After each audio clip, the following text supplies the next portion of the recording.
If you're looking for more horror outside of the mainstream, look no further than Unsung Horrors, a podcast about underseen horror movies. I'm Lance. And I'm Erica. Every other week, we'll cover a horror movie with fewer than 1,000 views on Letterboxd. We'll even give you double feature recommendations to pair with the movies we discuss. From gothic to shot on video, from slashers to comedies, from giallo to J-horror, we'll cover all the subgenres. So join us as we unearth these hidden gems of horror. Follow us on Instagram, Twitter, and Facebook, all at Unsung Horrors, available wherever you listen to podcasts. And part of the Someone's Favorite Productions podcast network.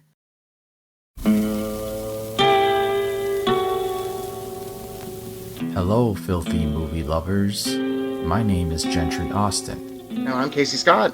And we're the hosts of the Sin Syndicate, film podcast for something weirdos, anti-criterion bros, and Joseph Sarno aficionados. Join us semi-weekly as we peer into the adults-only theaters and sticky-floored cinemas of the golden age of sexploitation, when the morals were loose, the laws were murky, and the intercourse was all simulated. Find us now on the Someone's Favorite Productions podcast network.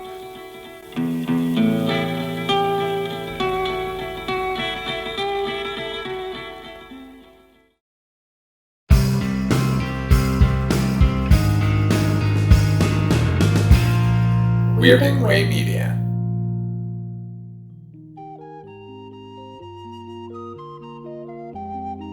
Night, Mr. Walters. You see that guy over there? No, he's an actor. The guy on the phone, he's a prize fighter. Me, I'm a cab driver. I'm the only cab driver in this place. Hello and welcome back to Night, Mr. Walters, a taxi podcast. I am HP, and with me, as always, is my co-host, Father Malone. Hello, Father Malone. Hey, I found $2,000 in a cab. I just wanted you to know that. I don't know what to do with it yet. Just don't tell Louis because it's just going to be a thing. You know Louis is going to want the money, and there's going to be some Maybe I shouldn't have crazy... told you either. Now I must kill you. No, you got to, yeah. Let's keep it between us.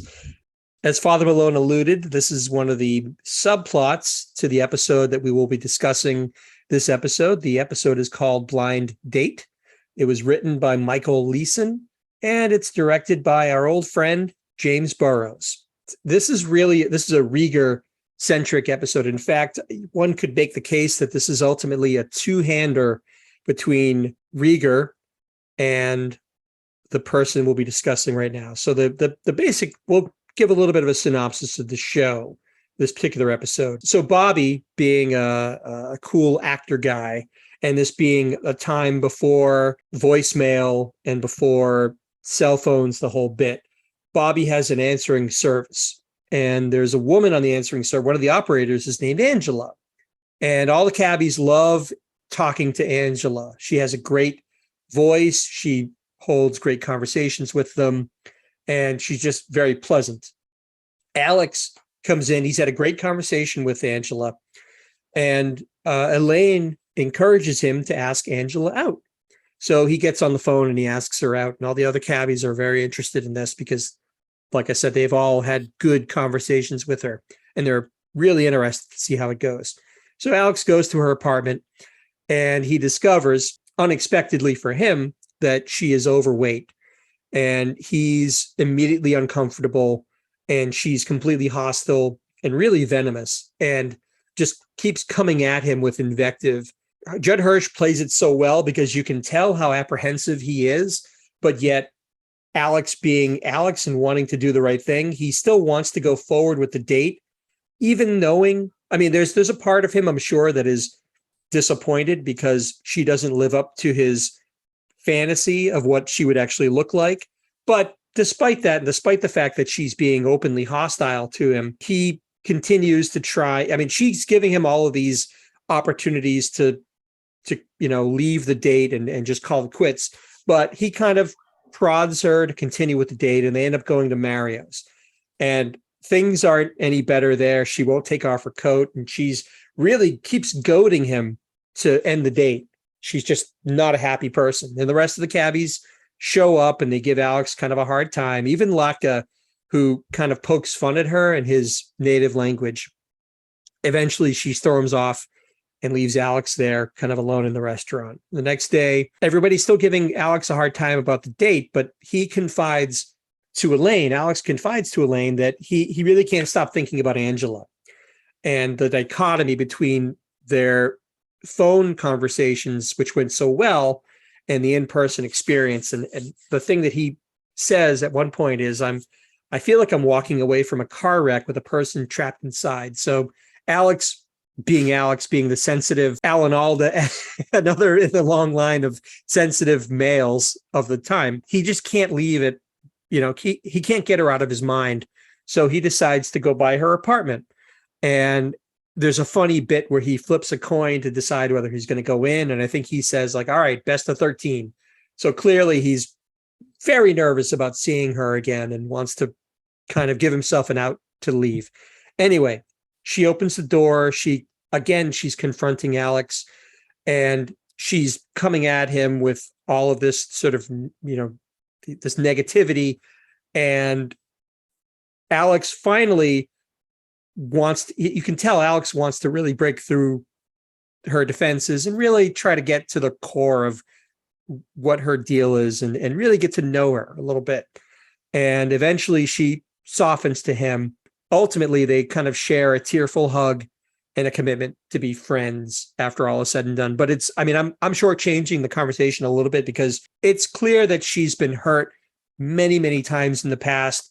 And the hostility is just her defense mechanism to keep people at arm's length so she won't be hurt again. So Alex really kind of gives her permission to be vulnerable again and breaks through her sort of armor of invective. And it's really kind of a beautiful thing to observe. And at the end of the day, it's not as if they're deciding that they're going to give themselves another shot at romance, but all they're doing is he just promises that he'll be there for her as a friend, be that shoulder that she can cry on if she wants to just talk or what have you, which is beautiful.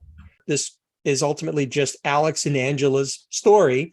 I just thought it was a really beautiful sort of feature for Alex and his patented brand of sensitivity. I applaud him. He had every opportunity to just sort of say, I shouldn't be here. This woman she's got problems and I should just leave it be, but he can't. There's something in him that wants to be there for her and be her friend. So I think that's kind of a wonderful thing. What were your impressions of the episode? I hated this episode. I hated it. Seriously? I hated this episode. Okay. All right, let's get into this. What did you hate about it? I refute everything you just said.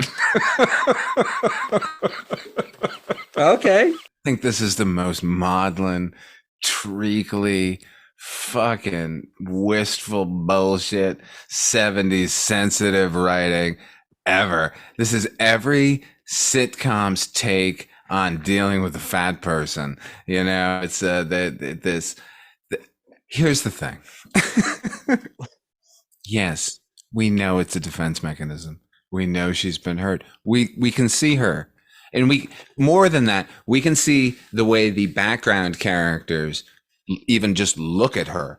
When the gang invades Mario's to let Reiger know that he's going to have to hold the money. That's the ostensible reason to come, but really they've just come to see what Angela looks like. Watch Tony Danza's expression when Angela looks away and he knows that she's no longer looking at him. The eye roll says it all. So we know that Angela's whole venom brigade, her nonstop assault on a potential suitor, is based on prior experience. I would say, why go through the charade of pure, just unadulterated, scorched earth policy with a person who's taking you out for a fucking sandwich or a salad at a fucking bar. None of that made sense to me. And then, okay, let me interrupt you for a minute. So it needs to be said, viewed through a modern lens, I agree. There's a danger here that the plot and the characterization could be viewed as insensitive and unenlightened. Okay, but let's understand. This is the late 70s. Okay, everyone wants to write Marty. Everyone wants to have their own Marty. And here's this, whoever wrote this episode, here's their Marty. That's what I have to say. Two things I have to mention to you. And they probably, knowing you, Father Malone, they won't make a single lick of difference, but I feel like I have to mention them. Number one is this episode was nominated for an Emmy for outstanding writing in a comedy series. That's one. Number two, this episode also earned a Humanitas Award, which is given to writers whose work explores the human condition in a nuanced and meaningful way. So at least of the time, this episode was considered very progressive. So I just want to put that out there. Again, knowing that this will make no difference to you. You are right. That makes absolutely no difference to me whatsoever. You know what? Way to go, Emmy voters. You sure can recognize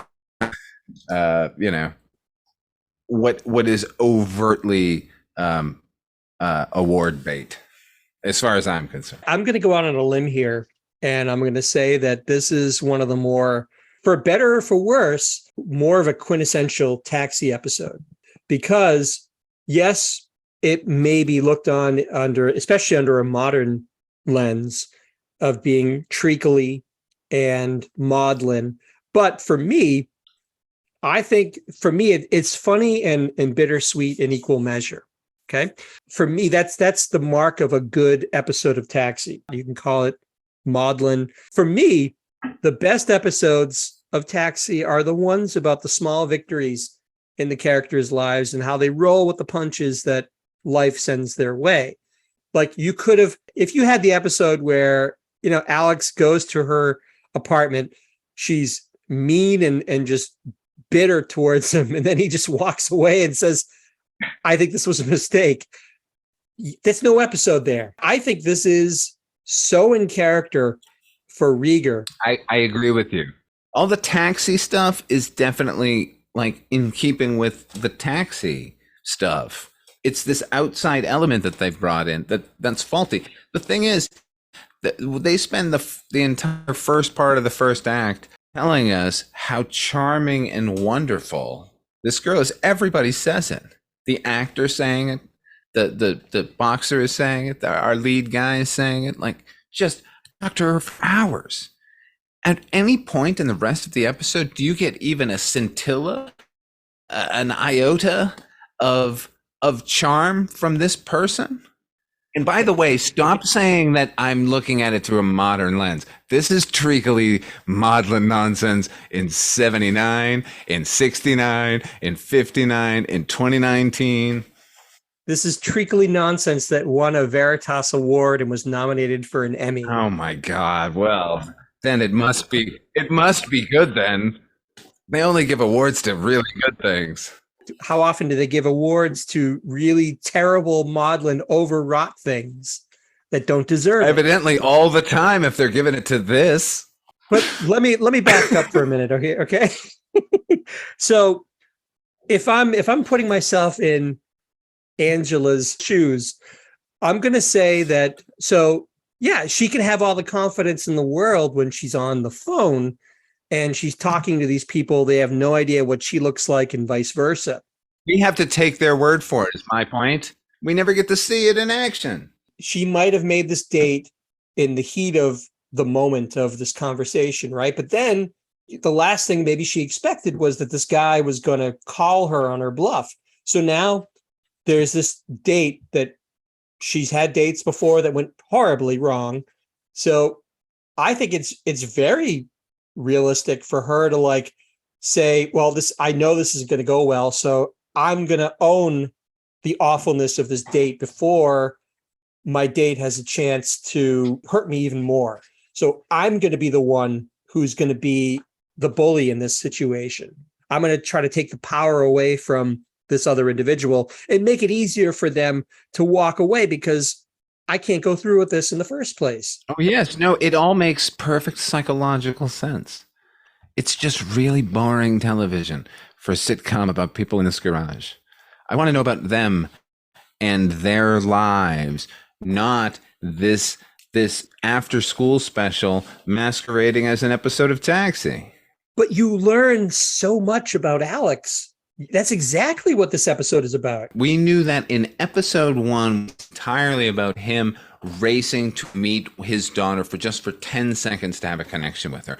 If that doesn't sum up Reiger, I don't need a reinforcement that he would continue on this date with this horrible harridan of a human who is, I don't care what her motivation is, but it's really boring and it doesn't make for good television. And I don't need that reminder of what a good guy Reiger is. In One Punch Banta, he's there with the fucking robe for Banta. He breaks up that fight. That champ is going to kill Tony Banta in that episode, and Reiger jumps in and even says, I've never been so scared. So it doesn't make this episode better for me that it reinforces what a good dude Reiger is. You raised some good points, I guess, but if that's the case, if we already know what a good guy Reiger is, then why have him featured in any of these stories at all? If it's just going to reinforce what we already understand about the character, it makes no sense. You have to see him in different situations to see how he's going to react. And I think his reaction here and the way it's played beautifully by Judd Hirsch is so believable because it's so clear from the beginning when he arrives. He shows up at the apartment and the number falls off of her door and he goes to pick it up and then he looks up and there she is. You see everything play across Judd Hirsch's face. Oh my God, I didn't realize that. I thought she was this beautiful, sexy woman. And here's somebody who doesn't fit that ideal version of her that I've had in my head. What do I do? Okay, I think I'm going to try and be tactful and move forward with this and be as nice about it as I can possibly be. But every step of the way, you see every bit of apprehension, every bit of uncertainty about what he should be doing or what he wants to do and what's maybe going to hurt this woman versus what does he do? If that's not brilliant acting, I don't know what is. Am I beating up on Judd Hirsch's performance? Absolutely not. I'm beating up on the episode that was written around that performance, which I still believe is not very, very good. I think it's award bait. It's not good. It's very obvious in its conclusions, and it's virtue signaling 1970s style. Pick a topic that is usually not really discussed, which is an overweight person and how they're treated. And the treatment is always the same. The writing of that character, it's either crazily hostile or crazily hostile. And yes, wonderful that they give us the reason why that might be, but that's all that character ends up being in this episode. I see, and I disagree. They talk about this charming person who never materializes, even at the end. By the way, why is she breaking down in this sort of super maudlin, speaking of Rod Serling, this theater from the radio drama from the 1930s, would it be okay if we call each other, just for a friend? That sort of street ragamuffin kind of dialogue that is passing for 1979. I don't know. Again, I hear you. And I understand. Yikes. What you're saying. Where at any point other than her going from total aggression to total a basket case, where was the charm in that character at all? I don't know. The idea that we understand why she's being a fucking asshole, does not make up for any of the other poor writing, that we never see this character as anything other than the harridan or the sort of baby. Where's the human being in any of that? I don't know. I didn't see it myself. And if you're going to hang the whole episode on aren't we being sensitive and tackling the sensitive subject, then you have to give us a real character other than the psychological underpinnings of why they're a prick, for me. Or do an episode that reinforces what a good guy Reiger is with an interesting, well thought out plot that doesn't offend me to my core. Everything is in service to telling us more about Reiger. Yes, we already had an idea that he was a good guy. Yeah, we see him rush to his daughter in episode 1, and we see him trying to help out Banta in episode 2. But I still think I liked seeing it's, for me, it's worth it to be able to observe Judd Hirsch's performance, because I think it is so complex. This won't be the last time we see him romantically involved with somebody who is either out of his league or there's some other overarching concern that he has to deal with. So, but again, for me, I while I can recognize that the plot of this episode, or at least some of the characterizations, are dated. Again, let's remind ourselves, this is the late 70s.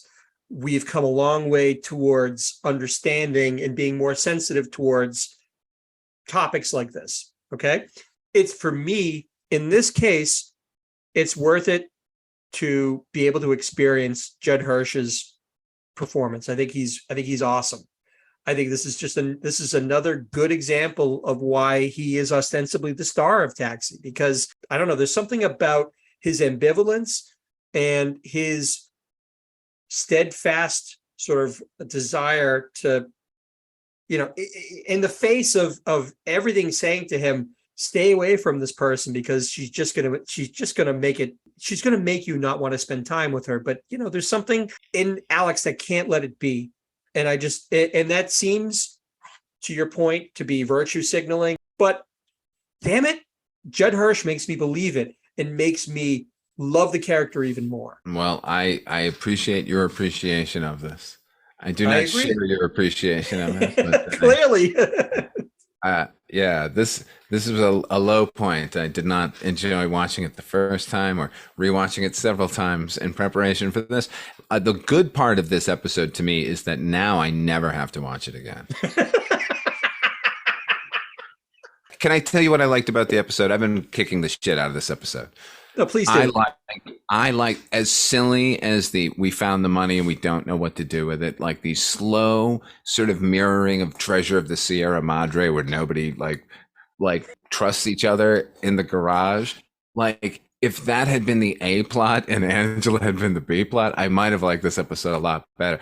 See, ultimately, I just want to hang out with these people in this situation.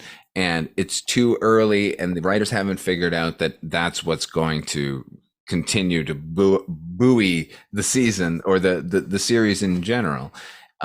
So here's to the future.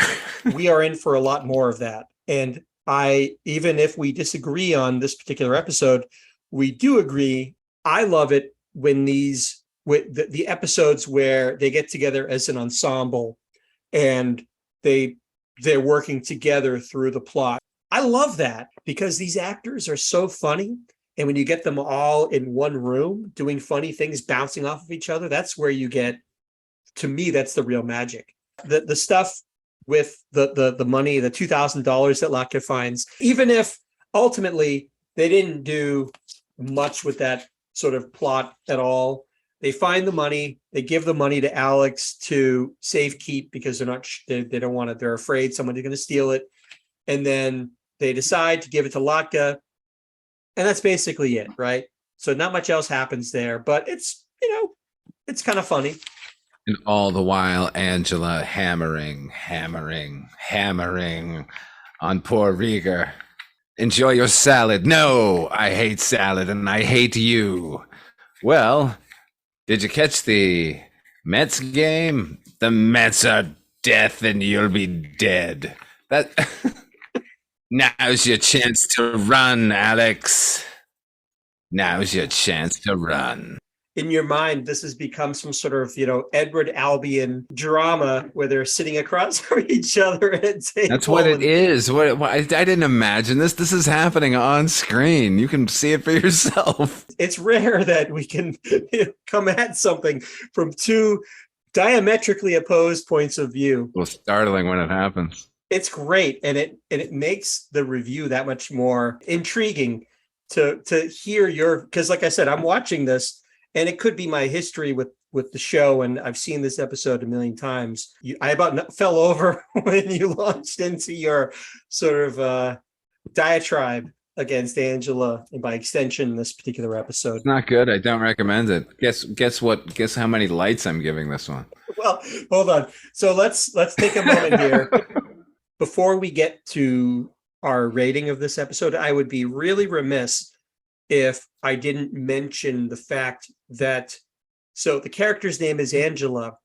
In fact, the theme of Taxi by Bob James is the name of the song is Angela, theme from Taxi. And the reason for that is this song was originally composed with the character in mind. This was supposed to run during this particular episode. And I think we talked about this in episode 1 of the podcast. The original song slated for the theme of Taxi was going to be a song called Touchdown off of the album of the same name. But as things turned out, Angela was a much more suitable theme for the show, and it stuck, and now it's iconic. So I just wanted to mention that this is where the iconic theme from Taxi really comes from, which I think is another interesting bit of trivia there. Okay, so there are two good things about this episode, that I don't have to watch it again, and that the actual theme for the TV series Taxi came from this episode, and it is a great theme, and we did sort of discuss it ad nauseum in the first episode. Just to remind our audience, we are going to grade this episode, or grade our episodes, on how many yellow lights. What does a yellow light mean? Thank you again, Jim Ignatowski. 1 yellow light is the worst rating. 5 yellow lights are the best rating, and we are not going by half lights. It's either 1, 2, 3, 4, or 5. I think I already know what rating you're going to give this, Father Malone, but why don't you go ahead and enlighten us? How many yellow lights? I can't give half lights. No. I can't give negative lights, can I? Well, no, because here's the thing. Can I give it a broken light? Can I give it like a lightly malfunctioning and therefore a little bit atmospheric light?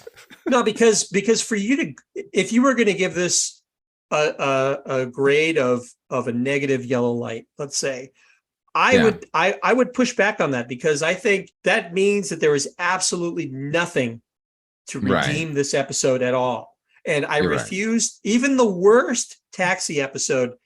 As I said in the last episode of the podcast, there's something, it's still better than your average mediocre sitcom. So with that in mind, how many yellow lights do you give this episode? One, obviously one. I did not enjoy this. I don't want to watch it again. I do not recommend this one. I actively tell people to avoid it now. For my part, I'm giving this episode 5. No, I'm kidding. I'm giving it 3 yellow lights. I'm focusing more on Alex and Judd Hirsch's performance as the character, and how he acts and reacts throughout the episode. And for me, that's enough to give the episode 3 yellow lights, because I think he's so good in it. And there's a few funny supporting bits that kind of help bring the show along. Because if this was just limited to Alex and Angela's sort of back and forth, I may not be so charitable with my review, but I do think overall, I think it's slightly better than average. Let's put it that way. Okay, better episodes to come going forward, but this is it's decent. Ooh. So, but the good news for you, Father Malone, is that it can only go up from here. So looking forward to the next episode. I think the worst is yet to come, because we still have many Get ready for that, episodes. listeners. We have more John episodes, and some, regrettably, John-focused episodes of Taxi to come. And who knows, maybe you and I will have a difference of opinion when those come along too. I'm gonna love those, just to be contrary. I want more Randall Carver. Where is he? If we agreed 100% on each and every aspect of these reviews, this would be a very boring review show. So I like that we're coming at this from 2 totally different viewpoints, and we can agree to disagree, and it makes for a more lively discussion, I think. So I appreciate it. And I would expect nothing less than your unvarnished, honest opinion. 1 light. Say it again. How many yellow lights? 1 light. Just one light. Only Let one. me reiterate. And again, One yellow light. Thank you for once again having me on. And I'd like to say one light. Don't watch this episode.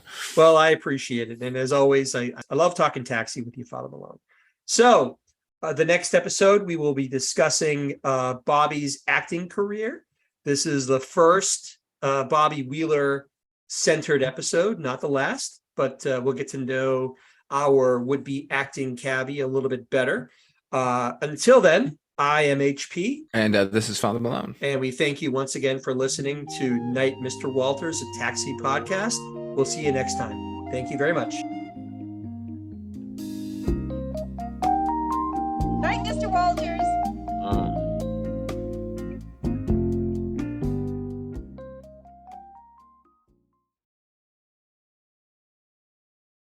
Hello, my name is Kevin Tudor, and I'm one of the 3 hosts of Almost Major, a film podcast dissecting many major indie studios and the films they release. Every week, myself, Charlie Nash, and Bryden Doyle discuss overlooked, forgotten, or bona fide classic indie films via studio-specific miniseries. We've previously covered numerous films from Artisan Entertainment, Lionsgate Films, and New Line Cinema. Titles including The Blair Witch Project, American Psycho, Dogville, But I'm a Cheerleader, Saw, Requiem for a Dream, and Ringmaster, you know, the Jerry Springer film.